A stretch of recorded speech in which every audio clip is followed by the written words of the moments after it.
Stop the War are holding a national day of protest today, protesting against possible airstrikes on Syria. We're joined here in the studio by Lindsey German, who's the convener of Stop the War. Good morning to you. Good morning. How many people do you reckon that you'll get out on the streets today? I really don't know, because we called it at very short notice, and normally, there's lots of coaches coming and things like that, but we expect thousands and thousands will be on the streets, and that represents a very wide range of opinion which is opposed to this war. So we'll be getting lots of people. We've got some celebrities coming. We have Mark Rylance coming down to speak, and Jeremy Corbyn?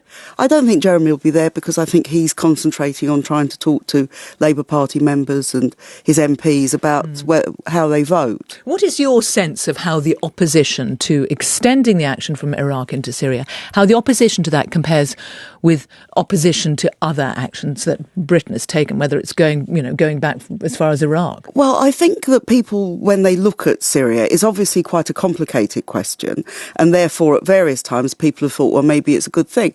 But I sense there's a very growing opposition to any airstrikes. We've got to remember these airstrikes have been going on for over a year, conducted by the Americans and various other countries. They haven't worked. ISIS has not been in any way rolled back or defeated. In fact, the Americans themselves admit, even though they've killed many ISIS members, that ISIS is as big as it was before the bombing started, so it isn't working. David Cameron's statement, I thought, was quite unconvincing, particularly the 70,000 figure, which nobody that I know really believes. There are no circumstances in which you, anyway, would support military action on the part of I don't see what on earth it can achieve. We already have the two biggest military powers in the world bombing Syria. What has it achieved? The truth is that we've seen ISIS is strong. We've seen terrorist attacks now on a Russian plane in Paris and in Beirut. And it seems to me we have to look for a different solution to this. Stop the War tweeted after the Paris attacks that Paris attacks reaping the whirlwind of Western support for extremist violence in the Middle East.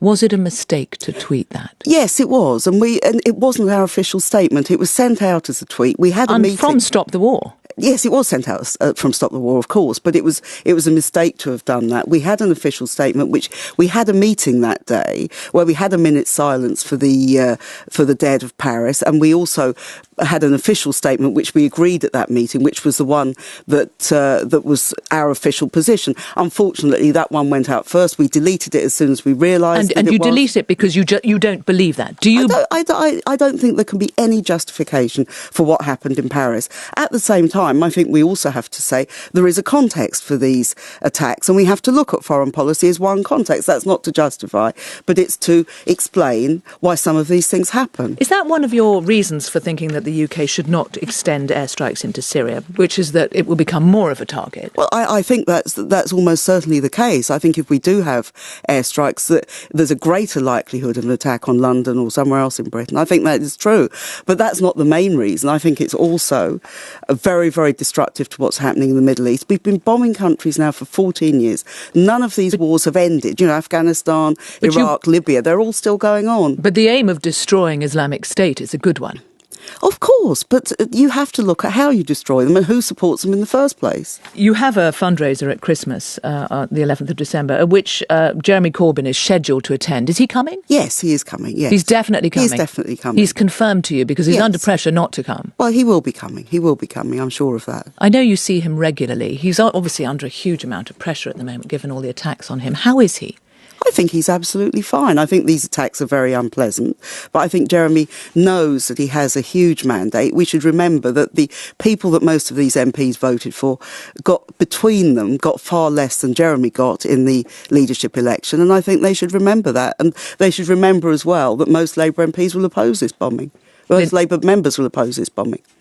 But not most MPs necessarily. Well, I hope that they listen to their constituents and their members. That's what they should do. Lindsey German, thank you very much.